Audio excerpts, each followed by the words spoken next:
Bismillahirrahmanirrahim. Assalamualaikum warahmatullahi wabarakatuh. Saya Nur Afina binti Hairudin bersama rakan saya Munawirah binti Muhammad Nur akan membentangkan mengenai tugasan kerja khusus MPU 3122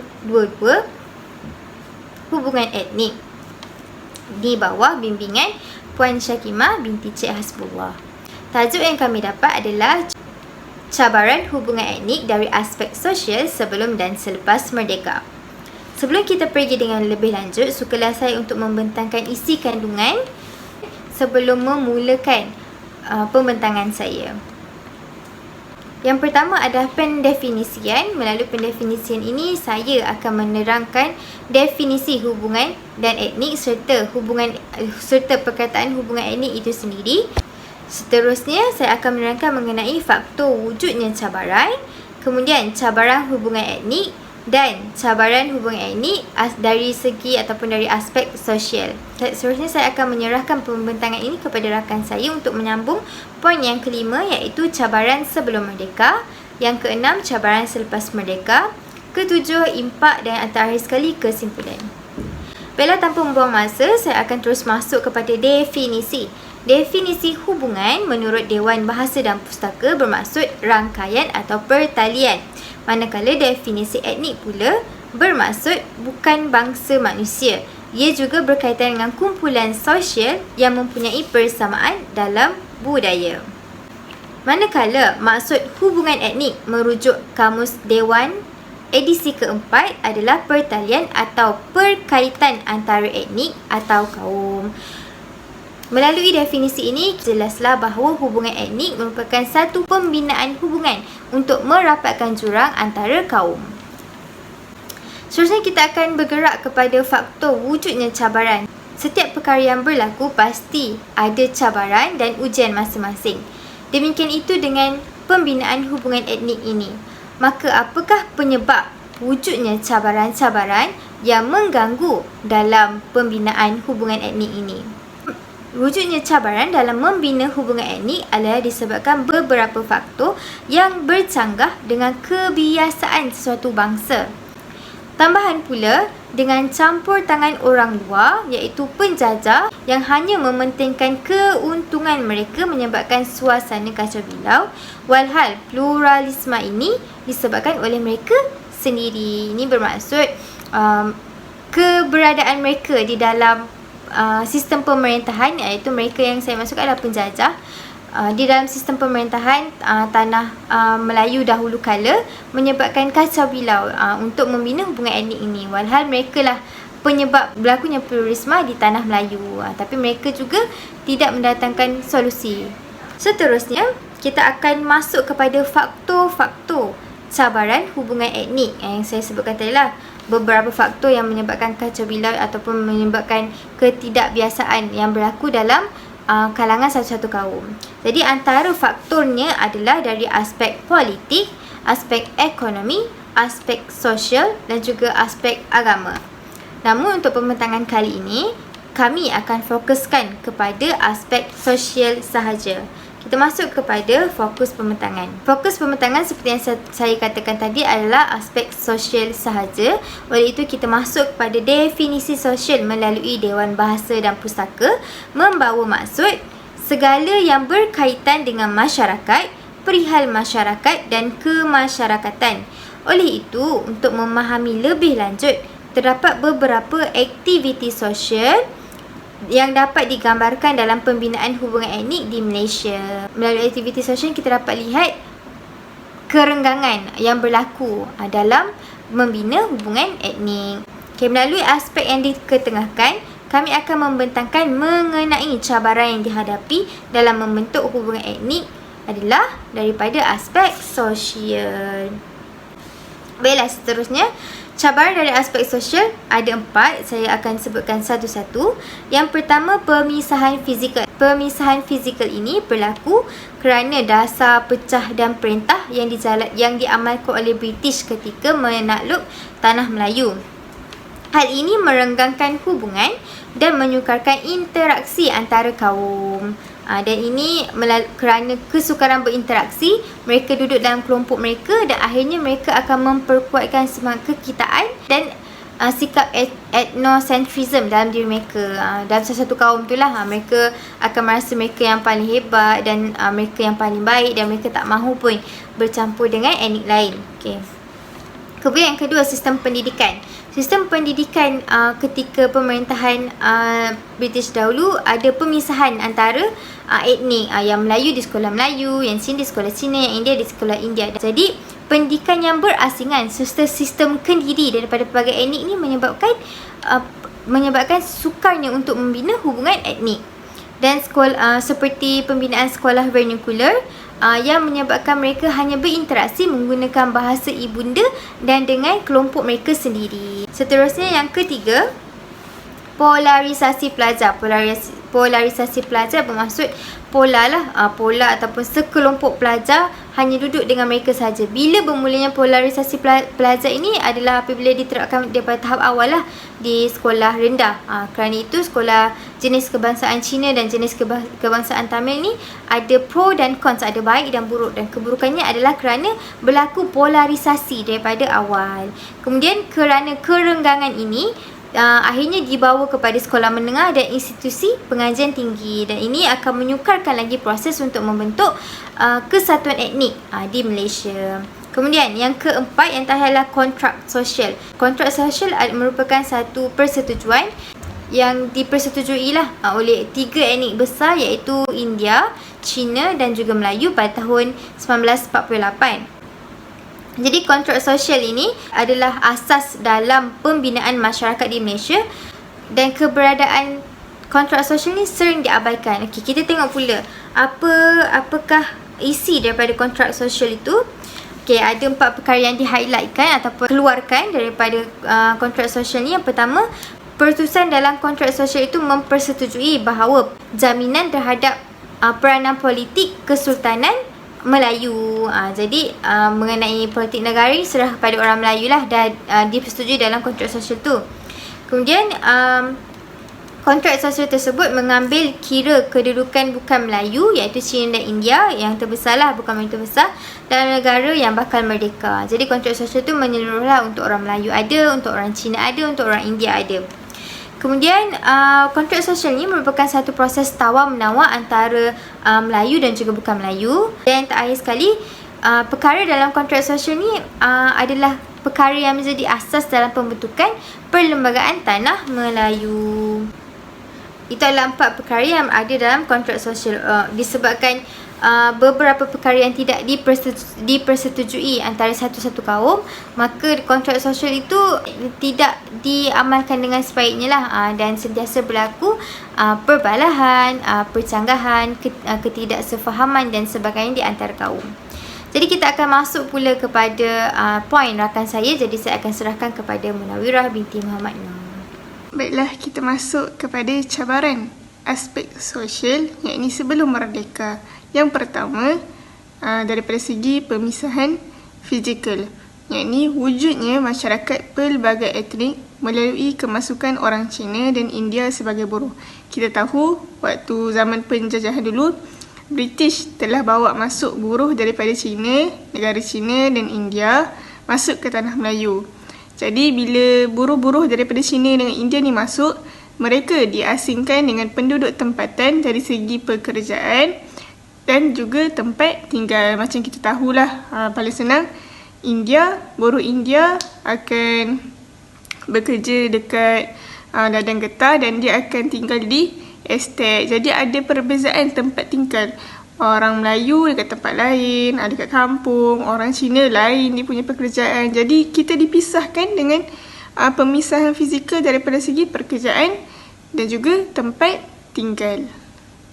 Impak ataupun kesan daripada pemisahan fizikal tadi, sukar untuk berinteraksi sesama kaum. Bila kita dah duduk berbeza tempat, kaum Melayu tempat lain, Cina tempat lain, India tempat lain, jadi kita tak boleh nak berinteraksi ataupun nak mengenali kaum-kaum yang berbeza. Jadi takkan wujudnya satu suasana yang harmoni. Harmoni ni akan wujud bila mana kita hidup dalam kepelbagaian dan kita mengenali kaum tersebut antara satu sama lain.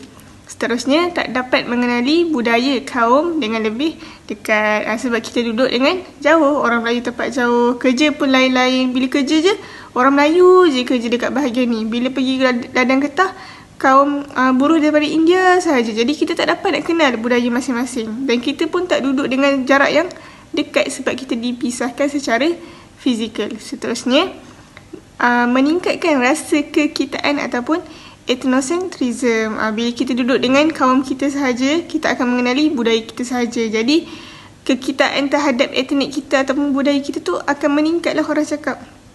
Dan tak mustahil akan wujudnya prasangka buruk terhadap kaum ataupun etnik ataupun budaya masyarakat lain. Sebab kita tak dapat hidup bersama, kita tak dapat nak belajar, tak dapat nak mengenali adat-adat ataupun budaya kaum yang lain.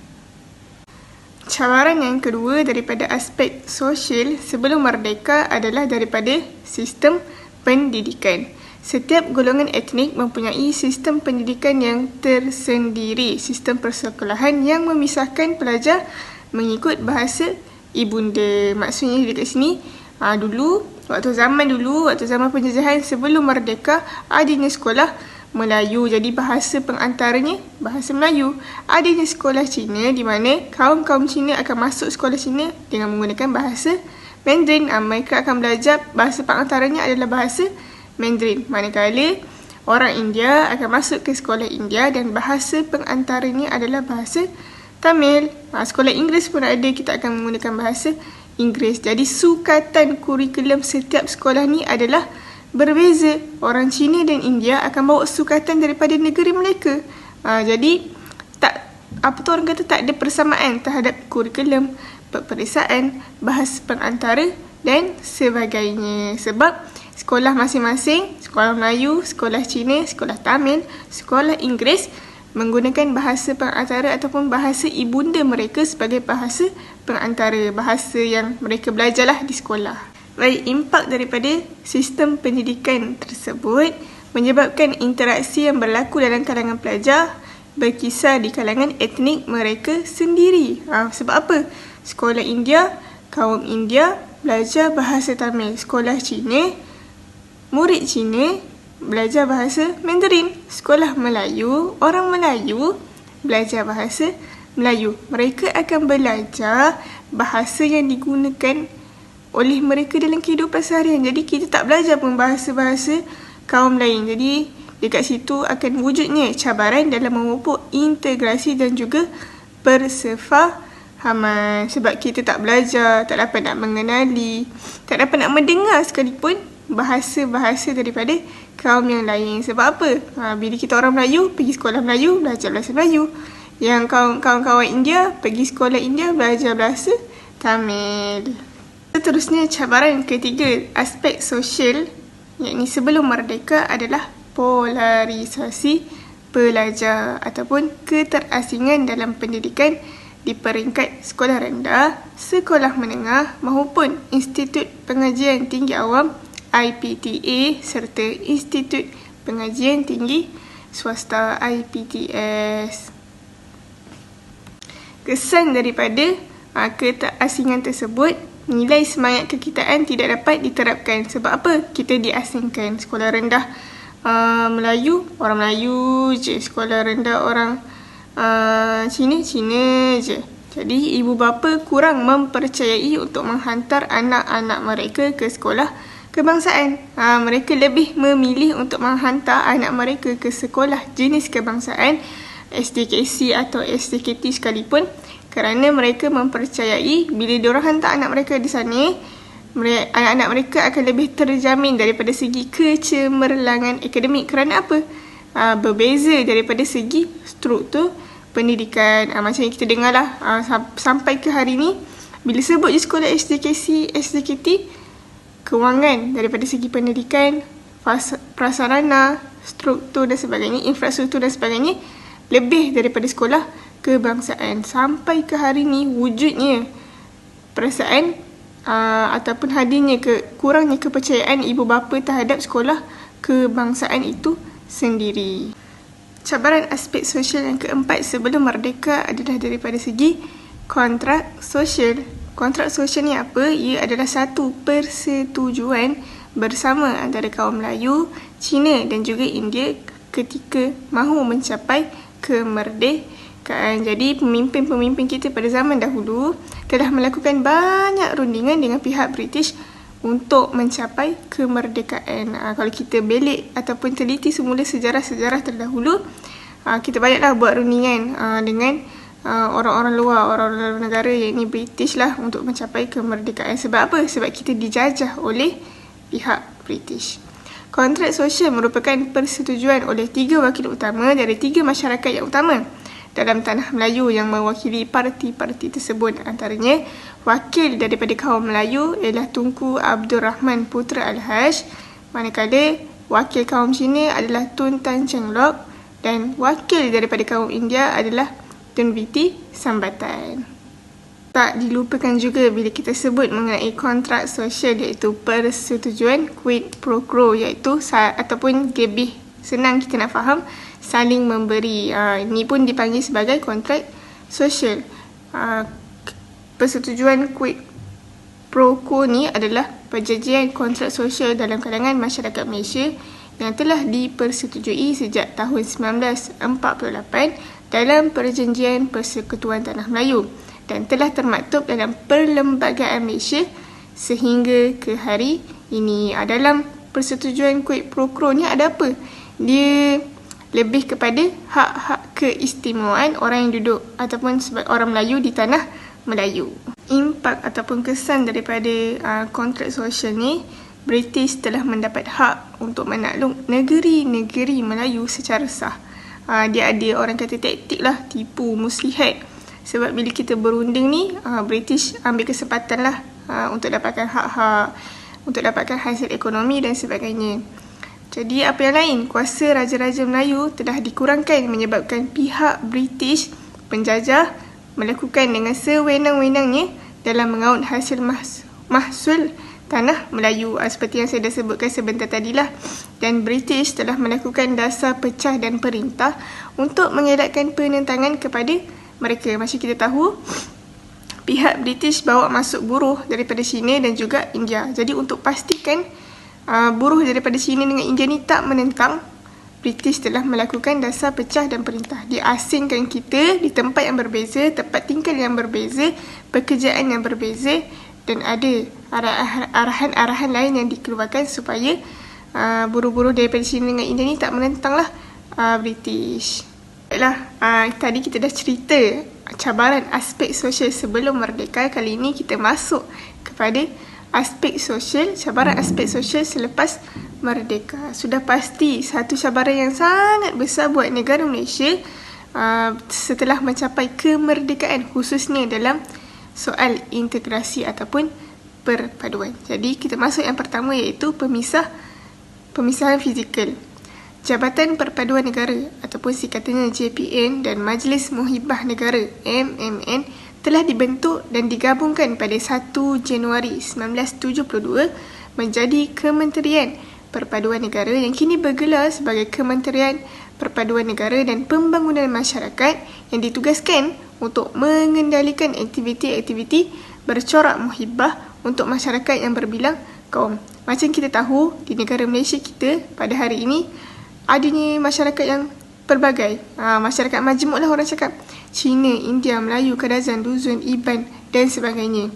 Jadi, dengan adanya kementerian-kementerian yang telah saya sebut, dia ditugaskan untuk mengendalikan aktiviti-aktiviti bercorak muhibah untuk kita pupuk keharmonian, kepercayaan setelah kita dipisahkan oleh penjajah kita pada zaman dahulu. Satu cabaran yang sangat besar, kita nak letakkan kepercayaan supaya mereka mempercayai bila kita bersatu ni, negara Malaysia akan menjadi sebuah negara yang maju. Jadi dengan wujudnya kementerian seperti Kementerian Perpaduan Negara dan Pembangunan Masyarakat, di situlah titik tolak untuk kita memupuk kepercayaan antara satu sama lain. Walaupun kita berbilang kaum, tapi kepercayaan itu boleh dipupuk. Cabaran yang seterusnya selepas merdeka daripada aspek sistem pendidikan ataupun polarasi pelajar adalah cabaran pengekalan pelbagai aliran pendidikan mengikut komuniti etnik masing-masing untuk mengadakan satu pendidikan berteraskan satu bahasa kerana kewujudan perasaan bimbang akan kehilangan identiti etnik masing-masing, bahasa serta budaya.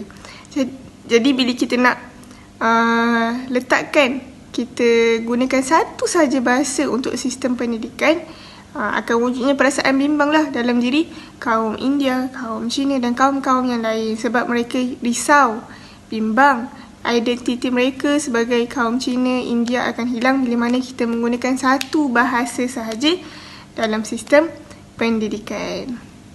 Itu Penyata Razak yang menjadi Ordinan Pelajaran 1957 selepas negara mendapat kemerdekaan telah mengansyurkan agar semua sekolah menggunakan sukatan pelajaran yang sama, termasuklah sekolah Cina dan sekolah Tamil SDKC, SDKT, kena menggunakan bahasa kebangsaan iaitu bahasa Melayu sebagai bahasa pengantar utama dalam sistem pendidikan kebangsaan. Tak kiralah sekolah Cina ke, sekolah India ke, sekolah Melayu akan menggunakan satu bahasa yang sama sebagai satu bahasa pengantar iaitu bahasa Melayu.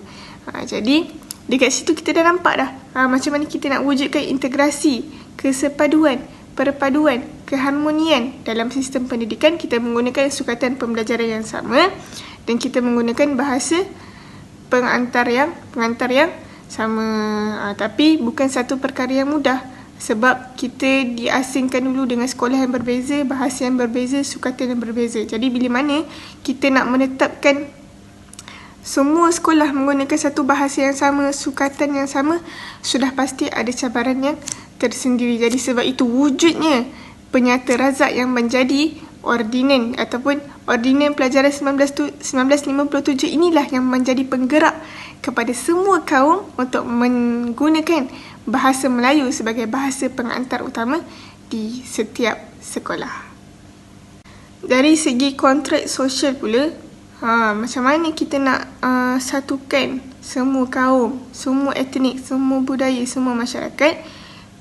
Cabaran dia adalah berasaskan kepercayaan. Orang cakap macam mana kita nak pupuk kepercayaan, keyakinan, nak bina jati diri orang Malaysia ni adalah melalui satu ideologi negara. Dengan wujudnya terhasilnya perlembagaan rukun negara, ia menjadi satu jati diri rakyat Malaysia yang unggul, bertujuan untuk menyemai dan memupuk integrasi nasional serta semangat perpaduan antara kaum.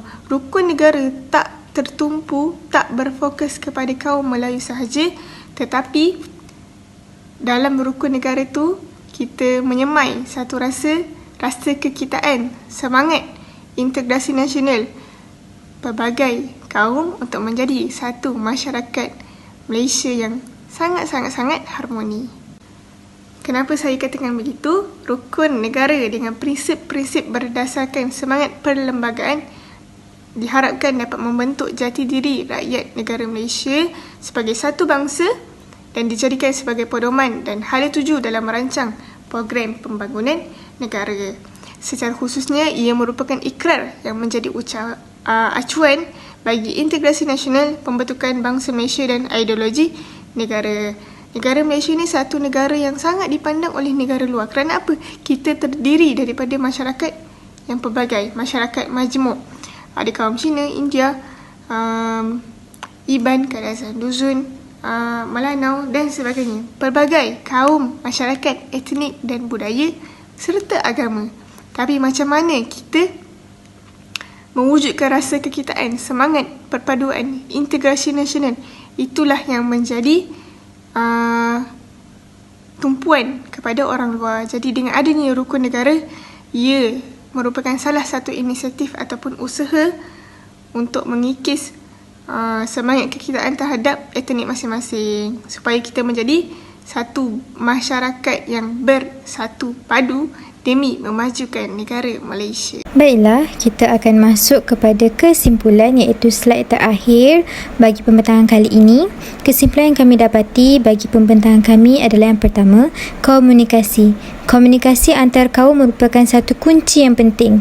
Komunikasi yang berkala dan aktif di kalangan masyarakat tanpa mengira latar belakang bangsa mampu membina hubungan etnik yang baik. Oleh itu, untuk merapatkan jurang antar etnik, salah satu cara yang dapat kita lakukan dan amalkan adalah melalui komunikasi. Seterusnya adalah menghormati. Tindakan tidak menghormati antara satu sama lain akan mengakibatkan setiap kaum akan berbalah. Oleh itu, menghormati semua bangsa dengan tidak memperlekehkan adat, budaya dan agama yang dianuti mampu menutup jurang sosial antara kaum. Yang terakhir adalah melalui pendidikan. Seperti yang terangkan oleh rakan saya tadi, kerana terdapatnya pemisahan dalam pendidikan, maka generasi dahulu dan generasi kini masih terdapat kekangan untuk menjalinkan hubungan antara etnik dengan baik. Oleh itu, melalui pendidikan, Kementerian Pendidikan Malaysia perlulah meletakkan agar bahasa Melayu menjadi bahasa pengantara utama di sekolah-sekolah vernakular dan bahasa ibunda mereka tidak dilarang untuk diamalkan.